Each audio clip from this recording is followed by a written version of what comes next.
Hey everyone, welcome back to another episode of the Retro Gamers Podcast, episode number 311. Larry here, and as you can see, this is going to be a solo episode.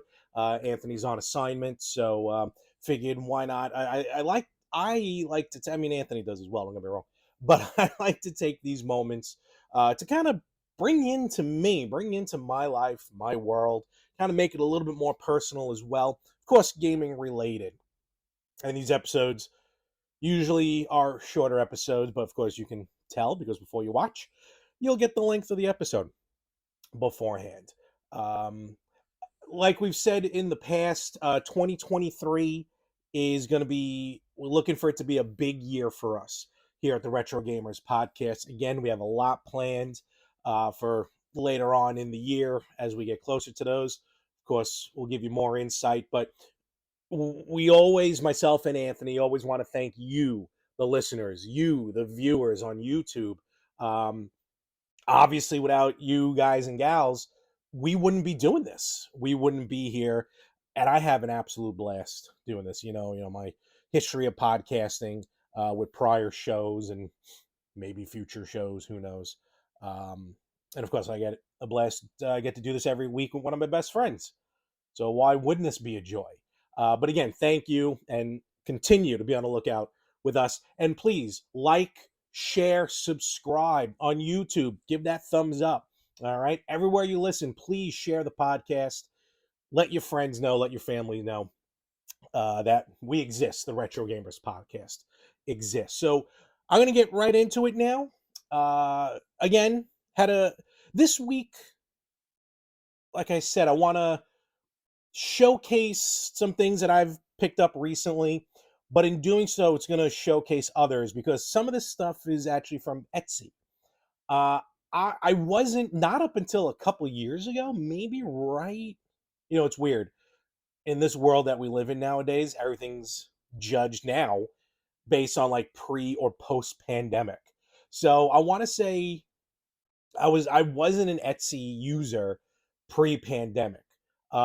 Clearly post-pandemic, now I've really started using them for various different projects. Some of which I have here, some I've shown in the past, but I'm still going to give some shout outs. But before I get into Etsy part, I want to talk about because first time in a few weeks, maybe even a few months, I got to Game On Patch Hog. I'm not gonna lie, I'm enjoying my patch hog. I got to get to Smithtown though. Game on Smithtown has their import section, their Japanese section has been off the hook. So I got to get over there because there's some really good shooters from Japan that never made their way over here. And I'm hoping Jay stocks up. But Rob over at Patch Hog said hello. I was in the need of new controllers for my PlayStation 1 and 2, because I forgot until recently I had like a third party controller, which in itself is not a problem, but it was more of a PS2 controller. And those don't really work. I mean, they work on the PS1, but like maybe like 99%, something to do with the analog. I forgot. It's been forever. So I figured, you know what? Let me go first party. With PlayStation, their controllers are top notch. So I went first party. So I picked up a couple controllers, one for the PlayStation original, one for the PlayStation 2. So I got those. That's all set. And of course, I saw some couple games that I wanted to pick up or came across. So I'm just going to mention them right now. This one here, an arcade game for the Master System. I love going real old school. I am still on a quest, and trust me, I know. I could just go to the internet and buy it. But I'm trying to find a good game at a good price. Get myself an SG-1000 game or a Mark III, as they've been called. But for the Master System, I picked up Thunderblade. This game, it's like a combination. Let's see if we can get that in there. Get that zoom, cameraman, zoom. So you can see it's a bit of a top down, but also it's going to have, I don't know if it shows it on the back. Yeah, it does, kind of that picture there. It's going to have some like that pseudo 3D like Afterburner or Space Harrier maybe more view, which I'm not a fan of too much.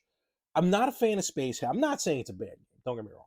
But I'm not a fan of Space Harrier with that forward motion, which, Afterburner kind of was. In a weird way, I know like Star Fox is, but I enjoyed Star Fox, so I guess there's always exceptions to the rules.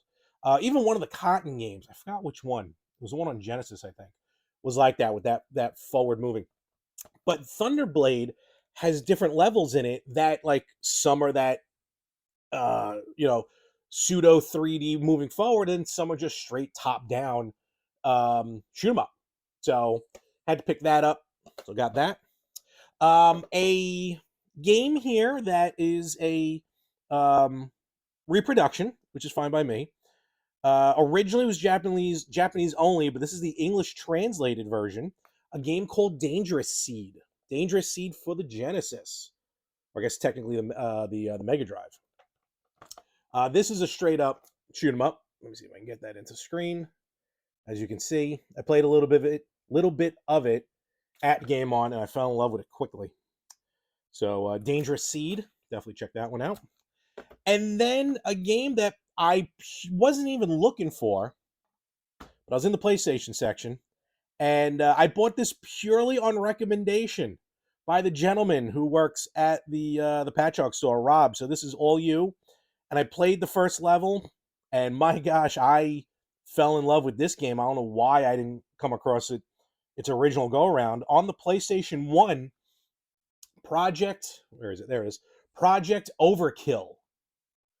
Project Overkill. There's the back of it if you're a little unfamiliar. Oh, you're going to get a double vision of it because of the glare.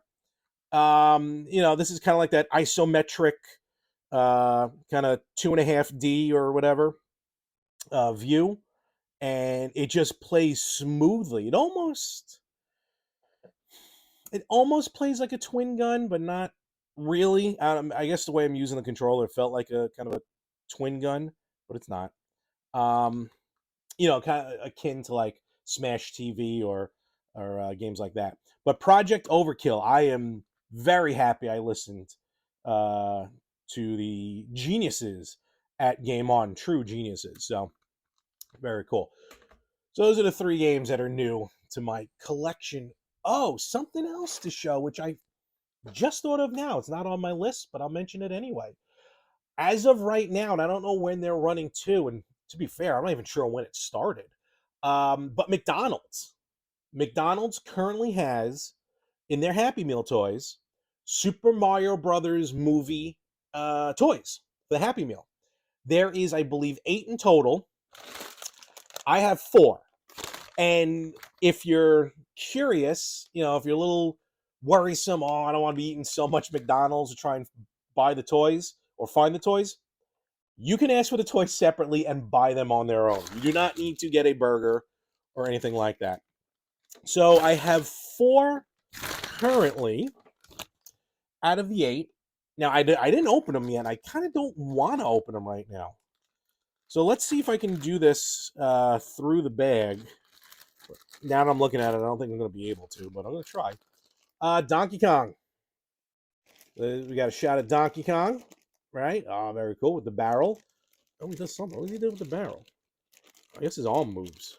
Oh, so each of them have like this action.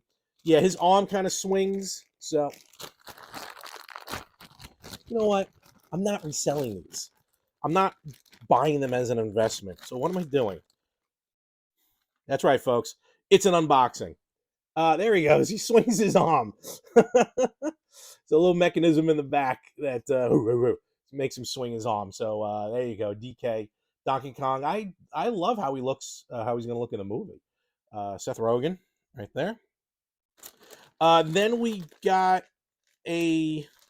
Oh, that's what it is. That's right. A spinning Lumily. Lumily. Those are from. And I'm doing this off the top of my head, but I'm pretty sure this is from Galaxy. Super Mario Galaxy. So there he goes. Spinning Lumily. All right, let's get him back around. There he is. Awesome. Very cool. Very cool. Then luckily, I came across the 2 Mario figures. The first one, or one of, Oh, that's how it rolls. Okay. Super Mario Kart, Mario. There he is, Super Mario Kart, Mario. The wheels. Here's what's weird. I guess it's just how they did it. The wheels don't turn, but there's a little ball on the bottom that does. That I guess we'll let it slide around or whatever. I don't know. But I like that. And there he is, folks. There's our Mario. Yeah, man. Yeah, buddy. And then I got the other Mario, which to me is more iconic. This is the one that I enjoy more. And he doesn't. Does he do anything special? Nope. I think he just. Yep. Him in the pipe. Just press down, boing, and he comes out. That's all he does. So I don't think there's any. No, there's no other hidden tricks with it. So I do like this Mario in the warp pipe. So I got 4. I need 4 more. I think there's obviously a Luigi, a Princess, a Toad, and a Bowser. So my quest continues. Man, I haven't bought McDonald's toys in a long, long time. Probably not since like Pokemon. Because remember for a while they were putting out Pokemon. Not Pokemon. Beanie Babies. College was rough. All right, let's get into things. Etsy. Folks, if you're looking for anything, and I mean anything at all, go to Etsy. It is most likely going to be there. The amount of stuff the ideas that people come up with to print, and don't get me wrong, a ton of it is basically just 3D prints. I mean, if you have a 3D printer at home, you'll be able to do a lot of this stuff. I do not. So I have no problem reaching out to those who do. Between 3D printers and just high-def laser printers, that's pretty much how it goes. So the first one I want to show off is from, and I'll put links. We're going to put links in the description for everything.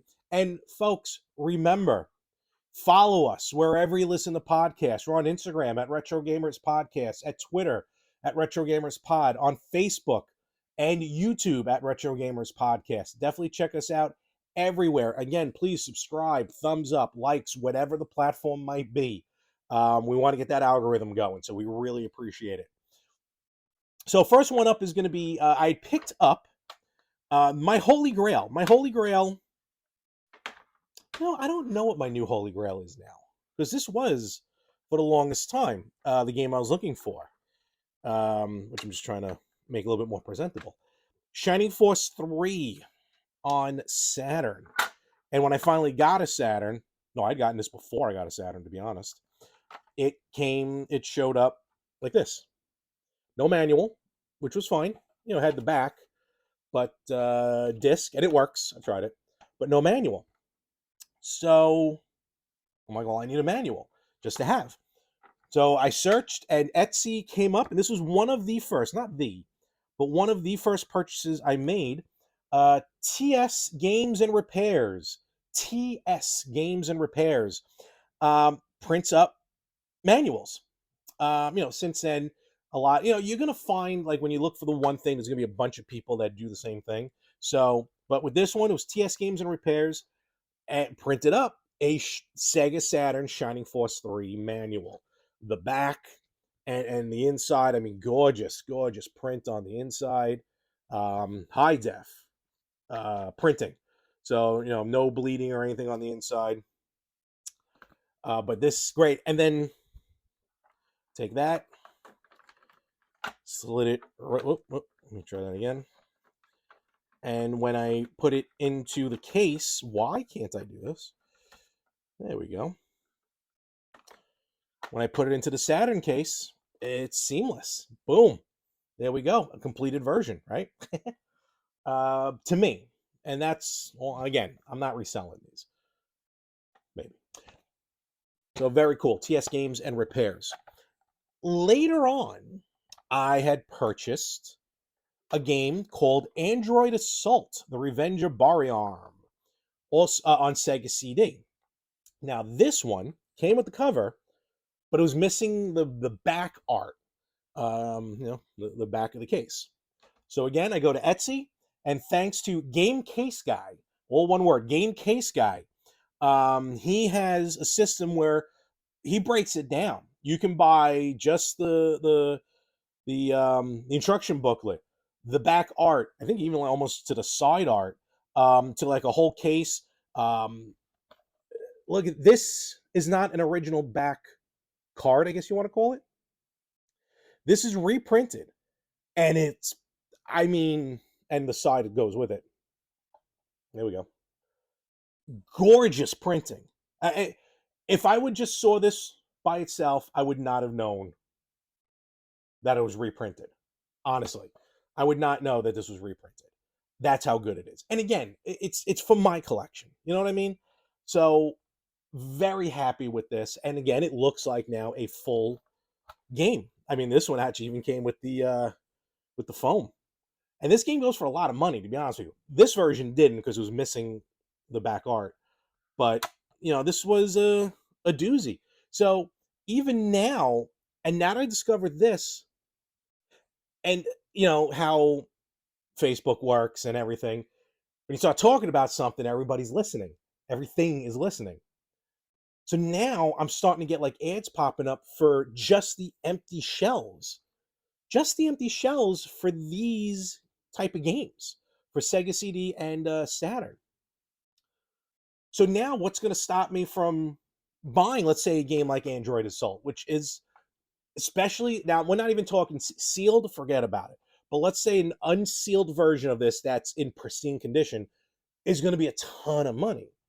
Where now I personally won't have a problem just buying the CD, and then between probably then at that point just buying the CD game, buying an empty shell, and then purchasing the print separately, it's got to be dirt cheap compared to an original copy. So, but I'm very happy with those, and that's as far as reprints. And I tried looking for like a system like that to reprint like PS1 artwork, the back and the front. Not even talking about instruction booklet, at least just the front I could slide into a jewel case. Haven't come across that yet, and only I want to because I have way too many of those games. Something else I want to show recently that I picked up. I'm going to show a couple. Just going to randomly grab a couple. BitterKittenGaming, and I want to give a big shout out to BitterKittenGaming. Actually, you know what? I have to pick out the two specific ones because all the other ones I don't have in front of me. Bear with me a moment. I came across BitterKittenGaming when I was looking for mounts, wall mounts. So I'd recently, most of you have probably seen the photos on our social media. I'd recently wall mounted my Xbox Series X, my PS4 Pro, and my Switch for no other reason than just to kind of get them up in the air and get some more room going on my entertainment center, because my TV's not mounted on the wall. Shockingly enough, I hate mounting TVs on the wall because I'm always trying to get behind the TV to plug or unplug a new system or something like that. But I put those three systems on the wall so they're out of the way, frees up a little bit more room. But I thought to myself, it'd be kind of cool if I can mount the mini systems, because if for no other reason, just more of like decorative purpose, really. So I came across BitterKittenGaming, and I purchased 1, 2, 3, 4, 5 wall mounts. Now I'm going to show you the two here for the Genesis. I bought a wall mount for the NES Classic, the SNES Classic, the PS1 Classic, and the two Genesis, the Genesis Mini 1 and Mini 2. I haven't had a chance to hang them on the wall yet. I will. But I got to say, here, for example, this is the piece for the Genesis 1 Mini. High quality 3D printing. This is high quality. This is sturdy. And once this is on the wall, I can just slide the Mini right in. Waboom, done. Just like that. And that's going to look gorgeous on the wall. Now, yes, I could position it if I wanted to do it maybe sideways. I'd be a little apprehensive a little bit. Make sure, because if it's not level, this bad boy's coming out. But if I had it normally like that, some people, I've seen pictures of people hooking it up straight while they're still on the wall. Just have a wireless controller and then hook up the HDMI and the mini UBS power or micro UBS power. But for me, I'm gonna have no problem mounting this on the wall. If I want to play it, I'll just slide it off. I mean, it goes in and out of the slide very easily. And again, it's just kind of wall art. If to me, gaming is an art, and this is going to be wall art. Um, this is for the Genesis 2 that just came out, the Mini 2. So it's just going to slide, boom, slide right in. I like this one because it's a little more thicker, but done there. If I want to play it, I'll just slide it right out, good to go. And what I really, and one of the reasons why I really want to give BitterKittenGaming a shout out is because as far as contact, her customer service has been off the page, has been phenomenal. I went back and forth with her a couple times asking about, like a TurboGrafx maybe, which she responded fairly, just saying, hey, look, I don't have a TurboGrafx Mini, so I don't have the dimensions for it. Hopefully in the future she will. But also, when I ordered, I didn't realize it, and this is totally my fault. I thought she had a Famicom Mini 3D wall mount. So I ordered it. And I forgot what came about it, but just uh, something happened where I think she just messaged me saying, hey, look, getting ready to ship this or whatever. Or, oh, no, I think I asked her a question about something else she has on her page. Because there's some other like single cart wall mounts I'm looking to purchase. Because I got some signed NES carts. I want to put them on the wall. So I was talking about something, and it came up where I was like, oh, the Famicom Mini wall mount. And then she goes, no, it's not a Famicom Mini. It's a Super Famicom Mini. I was like, oh, wait a minute. I don't have a Super Famicom. And now I don't know where she was, but it seemed like she was literally at the post office. And she goes, hey, look, if you order that by accident, no big deal. Just let me know. And she had enough. Maybe she wasn't at the post office. But at basically the very last minute, she was able to adjust my order, which I greatly appreciate. Got the refund appropriately. And it was just her customer service is awesome. So big shout out to BitterKittenGaming on Etsy. If you're looking for any 3D printed wall mounts or just controller stands or anything, check her out. And finally, two other big shout outs from early on in my purchases. I don't have them in front of me right now, but MadSunshineCreations and RoseColoredGaming. Those two, I purchased multiple between the two of them controller stands. Like I have at my couch, to the left of my couch, I have my grandfather's old coffee table. It's a wooden coffee table. It's got to be, I don't know how old it is. I mean, it was my grandfather's. So I inherited it basically, and it's like my controller area. Like all my controllers are there, or at least the wireless ones for all the systems. So between MadSunshineCreations and RoseColoredGaming, I purchased various controller stands, whether they were 3D printed or acrylic. All came out beautiful. Stands for Game and Watches, both like the new Super Mario Brothers and Zelda Game and Watches, and even my original, not my original, but purchased an original Mario Cement Factory Game and Watch, and it was a stand that they printed for that.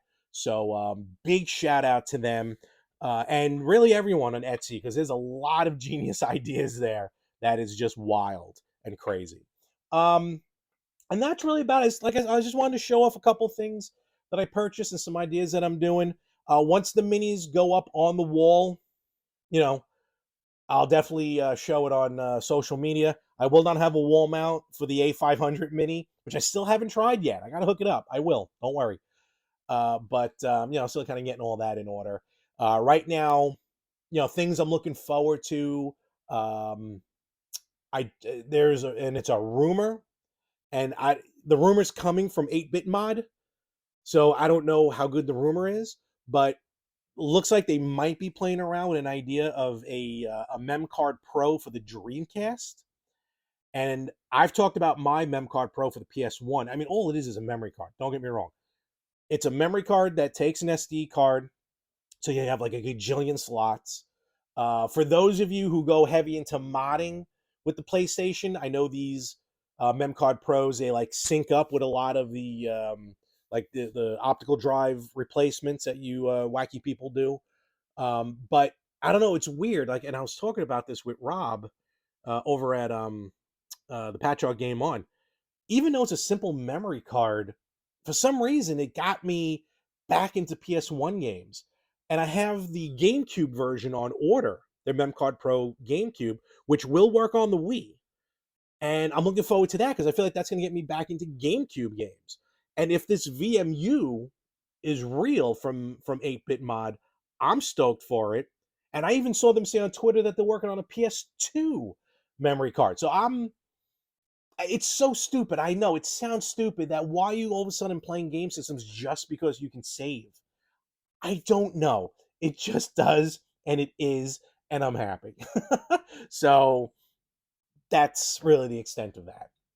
Um, Other than that, it's just me. I've been talking enough, so I'm going to let all you fine ladies and gents go. Remember, search us everywhere. Everywhere you listen to podcasts, you can find the Retro Gamers. Find us on Instagram, on Twitter, on Facebook. Search Retro Gamers Podcast. On YouTube, we're there. We're dropping episodes. Again, please like, share, comment, email us. Email at the Retro Gamers Podcast. We do want to hear from you. We love hearing from you. We interact with some of you, and it's fun. We want to interact with everyone. We want to make this very, very fan friendly, and I think it already is. Anthony will be back next week. And with that, folks, we'll catch you everywhere next week on the Retro Gamers Podcast.